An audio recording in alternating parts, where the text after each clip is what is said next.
Hello and welcome back to TEW 2013. I am here with SmackDown, and let's see how storylines progress here tonight on SmackDown. A couple pre-show matches. I just wanted to book Atami and Aries. I want to see how Atami did. Atami did pretty good. Hideo came. He did pretty well. He got a 100 rating on his cocky youth gimmick. I may have to put him on the main show next week. Actually, I do because I have a goal. If the pre-show match has 70, I will have. I am obligated to put on the main show in the next couple weeks. So it's my own little rule that I have with myself. This one, oh god, I have to put this on the main show. And Don Callis found a guy that he can work with, Mark Henry. Mark Henry and Don Callis. Did he get a boost from it? He did. He did. Okay, I finally found someone Don Callis has good chemistry with. All right, Don Callis. If I made a deal with myself, if he was not good with Henry, I was gonna fire him. I was gonna.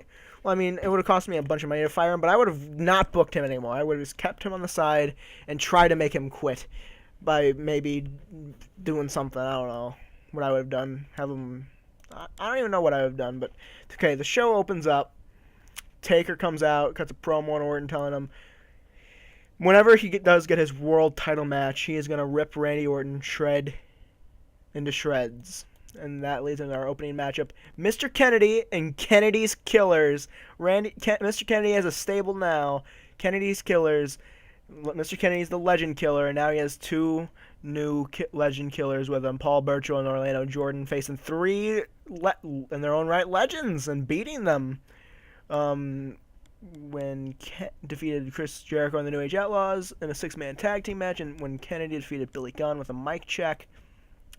I kind of expected that. I expected those two to draw this rating down, but after the match, these three jump Jericho and just beat him down.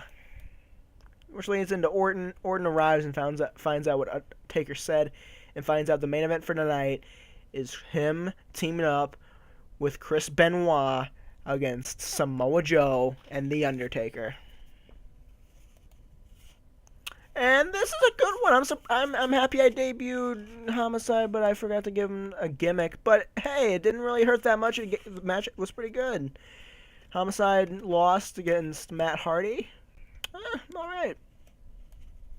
And I didn't expect much from these two cutting a promo, but they did pretty good.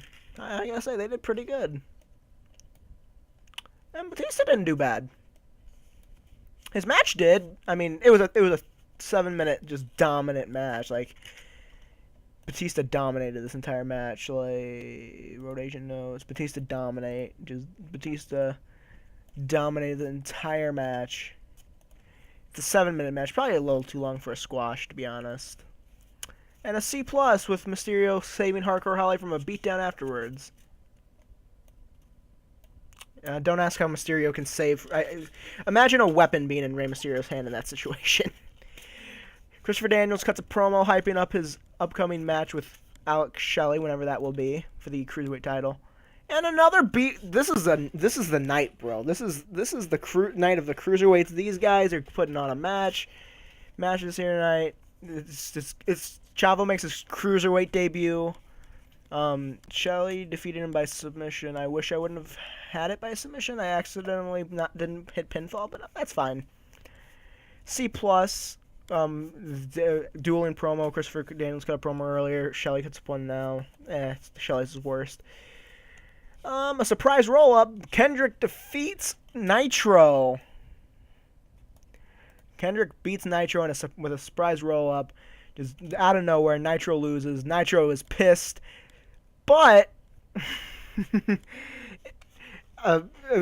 get revenge, that should have been Paul London. But pretend that's Paul London. Paul London and Brian Kendrick attack these two a-holes after the match. Retribution for those two guys attacking them after their match last week. Christian just cuts a promo on Teddy Long, basically saying, I don't know why I'm not booked anymore. I'm the best person you got on the show. I deserve better, blah, blah, blah, blah, blah, blah, blah, one more match, blah, blah, blah, blah, blah, blah, blah. And I didn't expect much from the main event. That's why I made the next segment kind of run 10 minutes so it would be registered as the main event. Taker beat Benoit with the tombstone. And then another A from Randy Orton. After the match, the lights go out. And when they come back on, Orton is in the ring by himself. And on the screen is the date of the of Judgment Day pay-per-view. Then the lights go back out. And when they come back on, there is a casket in the ring with the name Orton written on it. Orton is freaked out and runs away. Show got a 78p. That did pretty good. It was a pretty good night. SmackDown did pretty good. I liked it. Brian Black. No new decisions. I am bringing a few more people into the company. Nothing, no big names really.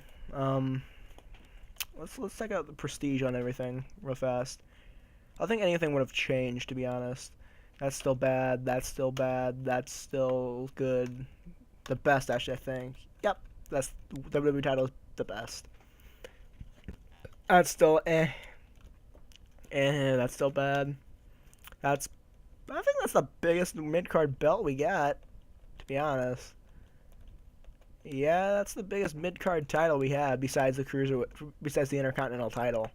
I mean, Joe is getting popular. He's getting over. I'm pretty sure Bobby Roode's getting over too, isn't he? Bobby Roode. Yeah, not what I meant to click on. Yeah, Bobby Roode's getting over. I think that's it for now, though. See you guys tomorrow when I book Raw.